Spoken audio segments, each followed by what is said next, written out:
3 celebrities.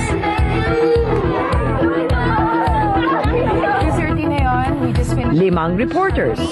Tapos, bibigay ng training. Yes! To turn over Sa isang misyon.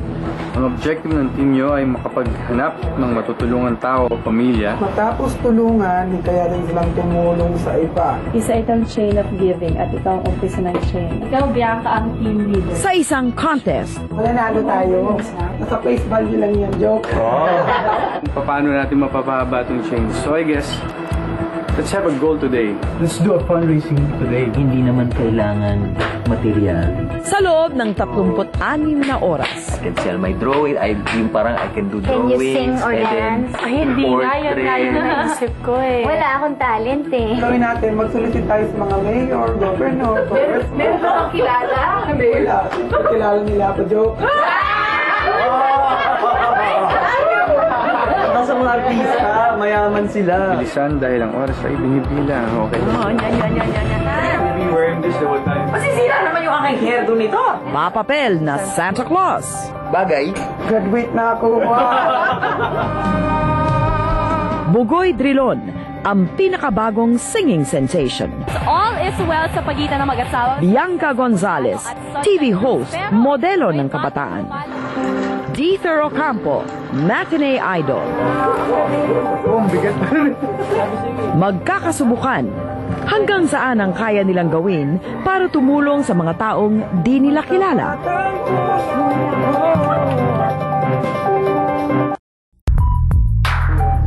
Okay, mangalap na kami ng tutulong.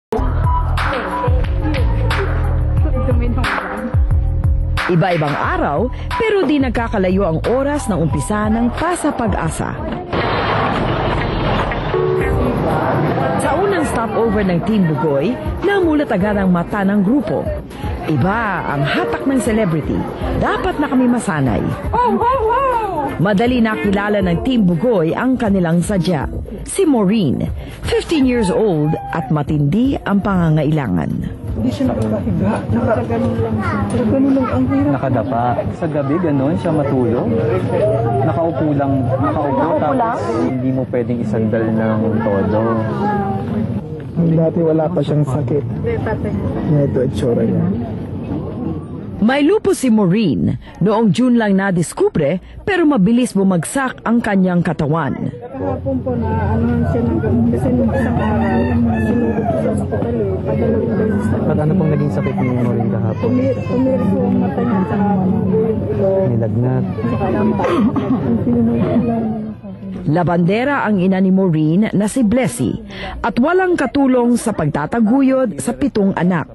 Nakakulong ang ama nila Maureen. Nakwento din nga sa amin ng mother ni Ma'am Blessy na yung lahat ng anak niya nagsuffer sa trauma ng pambubugbog ng tatay niya.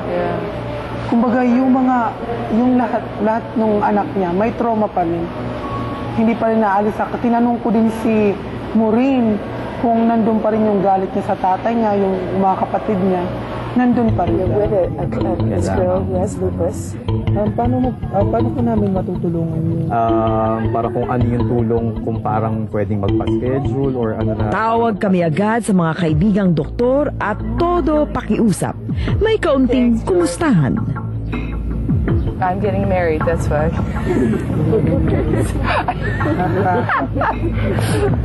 And everyone can hear me right now, but okay lang. Makausap lang kayo ni Bugoy, okay na ipasa ko yung phone. Kung, sige Doc, eto, si Dr. T. Sa PGH.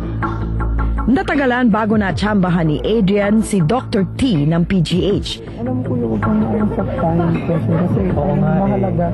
Kasi yung sa PGH yung ano niya, di ba? Kahit hindi tayo Ano daw po ba yun sa PGH na kailangan Na-schedule ang check-up ni Maureen kinabukasan. Problema ang maghahatid sa Maynila. Maraming usi pero tahimik lang si Maureen. Sinubukan siyang pasayahin ni Bugoy. Kaya di sinasadya, di kayang magtapat ang puso ko. Bakit sa rin marami ng kaibigan ko, ikaw pa.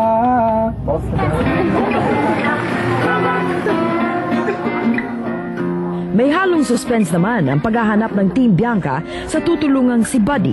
Pero showbiz pa rin. Parang na tong blind date, yung feeling. Bianca po, ako yung tumawag una. Hi, buddy. Trabaho ang unang hinihingi sa grupo ni Buddy. Meron siyang asawa at 2 anak. Parehong baby pa. NBRC sa project po. Sa parang maliit daw na balat nagsimula ang bukol niya noong bata pa. Nagkabuhol-buhol ang kanyang ugat sa mukha hanggang lumobo ng husto at lumala. Anong program ginagamit mo? Yung kala ko so para siyang in time na lang. Sabi nila, mahirap daw operahan. Kasi madugo, tsaka maraming session. Kung hindi raw po ako, mabubulag, mapaparalyze ako. Sabi ko, pag-isipan ko, then after a month, napag-isipan ko, umuwi ako, kaya lang mga doktor naman ayaw. Lahat ng alakta. Gustong-gustong maghanap buhay ni Buddy, pero ang inaasahan lang niya ay ang mga iniiwang alkansya sa ilang tindahan. Doon siya kumukuha ng pambili ng gamot at panggastos. May alam si Buddy sa mga computer, pero mahirap na siya ihanap ng trabaho. Hirap na kasi siyang makakita. Hirap din kaming mag-isip kung anong gagawin. Baka nga, kasi di ba dapat pupunta talaga siyang Cubao? Baka we can ask for some counts, tapos habang dinadala natin siya sa Cubao, doon na din tayo and then on the way, saka tayo pwede mag-calls. Diba? Efficient sa oras.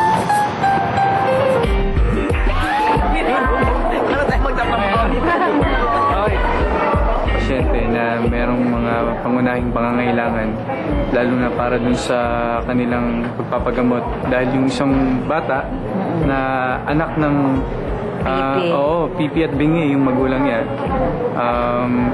2 years old yung bata, nangangailangan ng chemotherapy treatment dahil meron siyang leukemia.